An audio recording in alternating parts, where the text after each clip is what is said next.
अस्सलाम वालेकुम my dears. I hope that आप सब ठीक होंगे। माय डियर्स, आज का हमारा टॉपिक ऑफ डिस्कशन है मैकेनिकल डाइजेशंस, केमिकल डाइजेशंस। इससे पिछले लेक्चर्स में हमने फंक्शंस ऑफ ओरल कैविटी के बारे में डिस्कस किया था। अभी हम डिस्कस करेंगे मैकेनिकल डाइजेशंस। माय डियर्स, उससे पहले मैं आपको स्लाइवरी ग्लैंड्स के बारे में बताऊं। हमने ओरल कैविटी के टॉपिक में देखा था कि कुछ 3 तरह के ग्लैंड्स थे हमारे पास। एक फिर सबलिंगुअल ग्लैंड्स, फिर सबमेंडिबुलर ग्लैंड्स, फिर पैरोटिड ग्लैंड्स। ये टोटल 6 हमारे ओरल कैविटी के अंदर है। अगर पेयर्स में पूछा जाए तो फिर 3 पेयर्स होंगे, यानी 2 कानों के साथ पैरोटिड ग्लैंड्स बिल्कुल फ्रंट ऑफ ईयर्स होते हैं। तो एक कान के साथ एक पैरोटिड, दूसरे कान के साथ दूसरा पैरोटिड, तो 2 ये हुए। सब मेडिबुलर ग्लैंड्स कहाँ होते हैं? जाव्स के नीचे। ये बिल्कुल ये जाव्स जो आपके यहाँ पे अगर आप नीचे देखेंगे तो सब मेडिबुलर ग्लैंड्स आपको नजर आएगा। और सब लिंगुअल ग्लैंड्स, ठीक है, ये कहाँ होते हैं? सब लिंगुअल ग्लैंड्स आपको जबान के नीचे बिल्कुल आपको सब लिंगुअल ग्लैंड्स जो है नजर आएंगे। तो 2 सबलिंगुअल ग्लैंड्स हुए, 2 सब मैंडिबुलर ग्लैंड्स हुए, 2 पैरोटिड ग्लैंड्स हुए, तो टोटल 6 हुए। अगर पेयर्स में पूछा जाए तो फिर 3 पेयर्स ऑफ स्लैवरी ग्लैंड्स। तो ये तीनों क्या करते हैं, यानी सबलिंगुअल ग्लैंड्स क्या करते हैं, सब मैंडिबुलर ग्लैंड्स, पैरोटिड ग्लैंड्स, ये तीनों स्लाइवा जो है सेक्रीट करते हैं। और इसके साथ साथ कुछ एंजाइम्स होते हैं। इसको हम स्लाइवा को हम कह सकते हैं कि ये डाइजेस्टिव जूस का एक काइंड है। ठीक है, तो ये आपने याद रखना है इस कैलकुलेशन के। सब लिंगुअल ग्लैंड्स कहाँ होते हैं?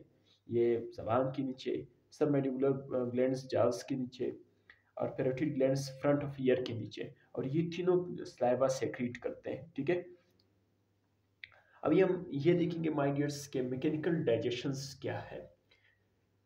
देखिए, मैकेनिकल डाइजेशंस मैंने आपको पहले भी बताया कि अगर आप खुराक को बगैर किसी एंजाइम केमिकल्स आप उसकी तोड़ फोड़ करेंगे, उसको चबाएंगे, उसको स्मॉल पीसेस में कन्वर्ट करेंगे ताकि उसका सरफेस एरिया लार्ज हो जाए। ठीक है, ताकि उस पर फिर बेहतर एंजाइम या डाइजेस्टिव जो एंजाइम्स है, जूस है, वो एक्ट कर सके। That is known as mechanical digestion. Book की लाइंस को थोड़ा देखेंगे। कुकिंग एंड थ्रू चिविंग, चबाना वगैरह of foods destroy the cellulose of starch covering and increase the efficiency of digestive process. देखिए, अगर आप फूड्स को कुक करेंगे या चबाएंगे तो वो क्या करता है, जो सेलुलोज को है उसको बिल्कुल ख़त्म कर लेता है।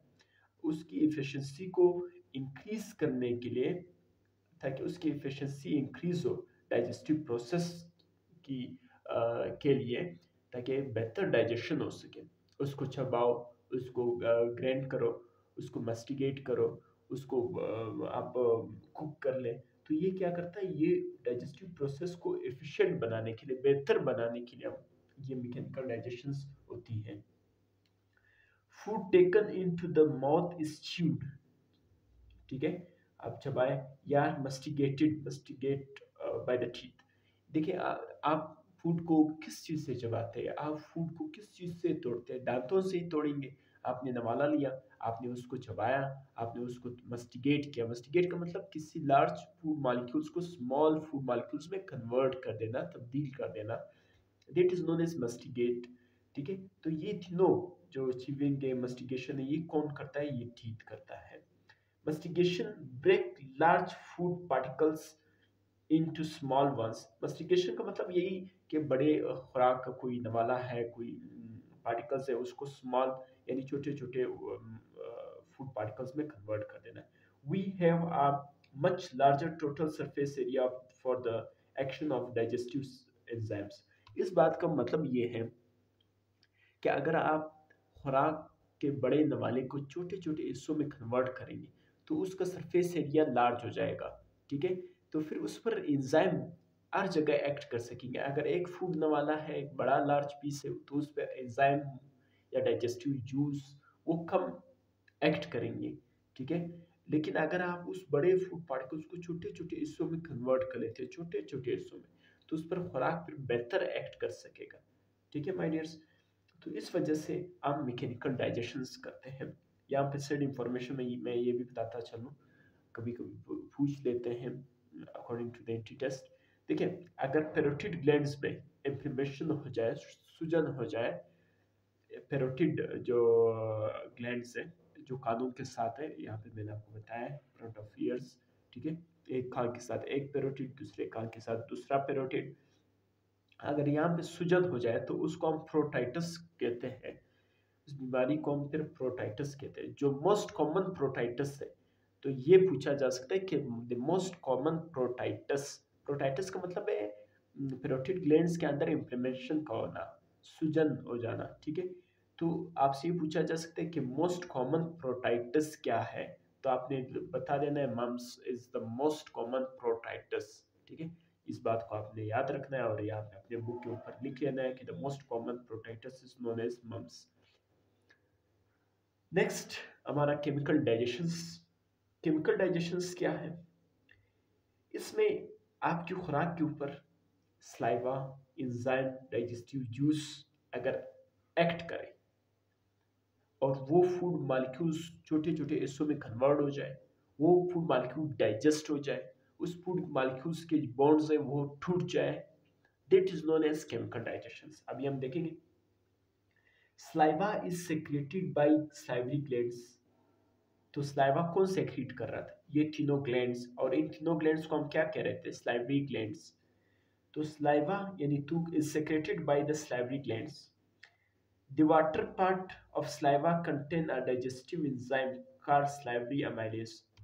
जो स्लाइवा का वाटर, जो पानी वाला हिस्सा है, या जो पानी की तरह होता है, ठीक है, उसके साथ एक डाइजेस्टिव एंजाइम है। वो उस डाइजेस्टिव एंजाइम का नाम क्या है? स्लाइवरी अमाइलेज, ठीक है। स्लाइवा कौन सेक्रीट कर रहा है? Salivary glands. स्लाइवरी ग्लैंड्स जब स्लाइवा सेक्रीट करता है, स्लाइवा का उस वाटर पार्ट को हम स्लाइवरी अमाइलेज कहेंगे। ये बात आपने याद रखनी है। स्लाइवरी अमाइलेज क्या करता है? वो ग्लूकोज की कोवलेंट बॉन्ड्स को, ग्लूकोज के कोवलेंट बॉन्ड्स को ब्रेक कर लेता है, तोड़ देता है। मॉलिक्यूल इन स्टार्च, जब ग्लूकोज के कोवलेंट बॉन्ड को स्लाइवरी अमाइलेज तोड़ेगा स्टार्च में, अदर पॉलीसेकेराइड्स में, to produce disaccharides, maltose and isomaltose. जब ये स्लाइवरी अमाइलेज की कोवलेंट बॉन्ड टूट जाएगी ग्लूकोज का स्टार्च में या अदर पॉलीसेकेराइड में, जिसके बाद आप डाइसेकेराइड प्रोड्यूस हो जाएगा। अगर पॉलीसेकेराइड्स टूट जाए तो डाइसेकेराइड्स, माल्टोज, आइसोमाल्टोज, ठीक है। इसी तरह हमारे मौत के अंदर 3 to 5%, यह बहुत इंपॉर्टेंट एमसीक्यूज है, तो आपने इस बात को याद रखना है कि कार्बोहाइड्रेट्स का मौत के अंदर 3 to 5% डाइजेस्ट हो जाता है। कार्बोहाइड्रेट्स हमारे मौत के अंदर 3 to 5% डाइजेस्ट हो जाता है। इस पूरे पैराग्राफ में 2-3 बड़ी इंपॉर्टेंट बातें हैं कि स्लाइवा को स्लाइवरी ग्लैंड सेक्रीट करते हैं, स्लाइवा को स्लाइवरी ग्लैंड सेक्रीट करते हैं। स्लाइवरी ग्लैंड्स ये 3 है, sublingual gland, submandibular gland, parotid glands. ये स्लाइवरी जो स्लाइवा का जो वाटरी पार्ट है, जो पानी वाला हिस्सा है या पानी की तरह जो है, उस स्लाइवरी अमाइलेज कहा जाता है, ठीक है। उसके साथ कुछ एंजाइम्स होते हैं, डाइजेस्टिव एंजाइम्स होते हैं, उस डाइजेस्टिव एंजाइम को स्लाइवरी अमाइलेज कहा जाता है। ये स्लाइवरी अमाइलेज ग्लूकोज के कोवलेंट बॉन्ड्स को तोड़ देते हैं खुराक के अंदर। जब ये ग्लूकोज के कोवलेंट बॉन्ड को तोड़ देगा तो ये मॉलिक्यूल्स स्टार्च में या अदर पॉलीसेकेराइड्स, जैसे अगर आप तोड़ेंगे तो डाइसेकेराइड प्रोड्यूस होगा, माल्टोज होगा, आइसोमाल्टोज होगा। ये चैप्टर नंबर 2 में आपने डिटेल डिस्कशन इसकी आई थिंक आपने पढ़ा होगा, ठीक है। और दूसरी बात जो लिखी है कि हमारी मौत के अंदर कार्बोहाइड्रेट्स 3 to 5% डाइजेस्ट हो जाता है। 3 to 5% हमारे मौत के अंदर कार्बोहाइड्रेट डाइजेस्ट हो जाता है। आज माय डियर्स हमने ये देखा कि मैकेनिकल डाइजेशंस, इसमें हमारे टीथ, हमारे अगर आप फूड की कुकिंग करें तो वो डाइजेस्टिव प्रोसेस को एफिशिएंट बना लेते हैं, इसको हम मैकेनिकल डाइजेशंस बोलते हैं। इसमें मस्टिकेशन है, मस्टिकेशन का मतलब लार्ज मालिक्यूल को स्मॉल मालिक्यूल्स में कन्वर्ट कर देना, ताकि अगर हम छोटे छोटे स्मॉल मॉलिक्यूल्स में फूड कन्वर्ट कर ले, फिर उसमें एंजाइम्स डाइजेस्टिव जूस बेहतर तरीके से एक्ट कर सकता है, क्योंकि उसका सरफेस एरिया बड़ी हो जाती है, लार्ज हो जाती है, ठीक है। फिर हमने ये देखा कि हमारे अगर पेरोटिड ग्लैंड्स में इन्फ्लेमेशन हो, सूजन हो, तो उसे प्रोटाइटिस कहा जाता है। फिर हमने ये पढ़ा कि द मोस्ट कॉमन प्रोटाइटिस हमें मम्स की शक्ल में नज़र आता है, ठीक है। फिर हमने ये पढ़ा कि केमिकल डाइजेशन क्या है। केमिकल डाइजेशन में हमने ये कहा कि स्लाइवरी ग्लैंड स्लाइवा सेक्रीट करते हैं। स्लाइवा का जो वाटरी पार्ट है वो एक डाइजेस्टिव एंजाइम उनके साथ होता है, जिसे स्लाइवरी अमाइलेज कहा जाता है। स्लाइवरी अमाइलेज ग्लूकोज के कोवलेंट बॉन्ड को ब्रेक डाउन कर लेता है स्टार्च में, अदर पॉलीसेकेराइड्स में, ठीक है, स्टार्च में एंड अदर पॉलीसेकेराइड्स में। पॉलीसेकेराइड्स को अगर ब्रेक डाउन हो जाती है डाइसेकेराइड में, माल्टोज में, एसोमाल्टोज में, यानी खुराक को बड़े से छोटे यूनिट में कन्वर्ट कर लेते हैं, ठीक है। कैसे कर लेते हैं? उसको कोवलेंट बॉन्ड को ब्रेक डाउन कर लेते हैं। कौन ब्रेक डाउन करता है? स्लाइवरी अमाइलेज करता है, ठीक है। फिर हमने ये देखा कि कार्बोहाइड्रेट्स हमारे माउथ के अंदर 3 to 5% डाइजेस्ट हो जाता है। इसके साथ साथ ये कुछ यहाँ पे लिखा है, ठीक है, कि स्लाइवा का जो पीएच है वो 6 to 7 है। जो most digestive action of amylase है, फेवरेबल रेंज वो 6 to 7 है। स्लाइवा जो है स्लाइवरी अमाइलेज जो है स्टार्च को डाइजेस्ट करता है, ठीक है। इसके साथ कुछ क्लोरीन्स, कुछ आयंस होते हैं, क्लोरीन आयन, सोडियम आयन वगैरह होते हैं जो बैक्टीरिया को किल करते हैं। ये इस पैराग्राफ की बातें मैं कर रहा हूँ, ठीक है। और ये कुछ जो बैक्टीरियल इन्फेक्शंस, जिस saliva prevent bacterial infections in the mouth, bacterial infections in the mouth को रोकते हैं, क्योंकि इनके पास आयंस होते हैं, क्लोरीन आयंस, सोडियम आयंस वगैरह। इस आयंस की वजह से इसे एंटीसेप्टिक भी कहा जाता है। और it contain lysozymes and haemoglobin. इसके अंदर लाइसोजाइम्स एंड हीमोग्लोबिन्स भी होते हैं। लाइसोजाइम्स आपको पता है डाइजेस्टिव सैक है। फर्स्ट चैप्टर में आपने डिटेल डिस्कशन हमने देखी लाइसोजाइम्स के बारे में। तो ये कुछ चंद बातें थी इस मैकेनिकल डाइजेशन और केमिकल डाइजेशन के हवाले से। इंशाल्लाह नेक्स्ट टॉपिक में हम फेरिंग्स जो एक ही लाइन है, देन अपना नेक्स्ट टॉपिक को डिस्कस करेंगे। तब तक के लिए उस्ताद वकील काकड़ को इजाज़त दीजिए। अल्लाह हाफ़िज़।